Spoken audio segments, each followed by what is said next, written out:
রাজ্যে ওবিসি সংরক্ষণ সংক্রান্ত সাম্প্রতিক পরিস্থিতির মধ্যে গুরুত্বপূর্ণ পদক্ষেপ করল অনগ্রসর শ্রেণী কল্যাণ দপ্তর। চলমান সমস্ত নিয়োগ প্রক্রিয়ার বিস্তারিত তথ্য চেয়ে রাজ্যের 11টি গুরুত্বপূর্ণ নিয়োগকারী সংস্থা ও কমিশনের কাছে নির্দেশিকা পাঠানো হয়েছে। দপ্তরের পক্ষ থেকে জানানো হয়েছে প্রতিটি নিয়োগে মোট কতগুলি শূন্য পদ রয়েছে, কবে বিজ্ঞপ্তি প্রকাশিত হয়েছে এবং বর্তমানে নিয়োগ প্রক্রিয়া কোন পর্যায়ে রয়েছে তার পূর্ণাঙ্গ রিপোর্ট জমা দিতে হবে। এই নির্দেশের আওতায় রয়েছে স্কুল সার্ভিস কমিশন সহ একাধিক গুরুত্বপূর্ণ নিয়োগকারী সংস্থা।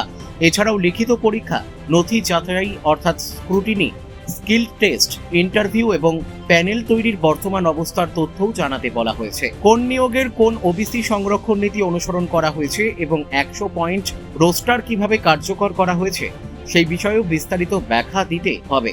বিশেষজ্ঞদের মতে ওবিসি সংরক্ষণ সংক্রান্ত চলমান পরিস্থিতিতে নিয়োগ প্রক্রিয়ার স্বচ্ছতা নিশ্চিত করতেই এই পদক্ষেপ নিয়েছে রাজ্য সরকার।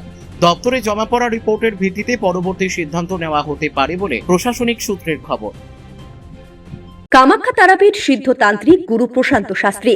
কামাখ্যা তারাপীঠ যজ্ঞ সহ যে কোনো সমস্যার সমাধানে একমাত্র ভরসা। ঠিকানা রত্নজ্যোতি শোরুম, রত্নজ্যোতি মোড়, দেবীনগর, রায়গঞ্জ, উত্তর দিনাজপুর। মোবাইল নম্বর 8629986786।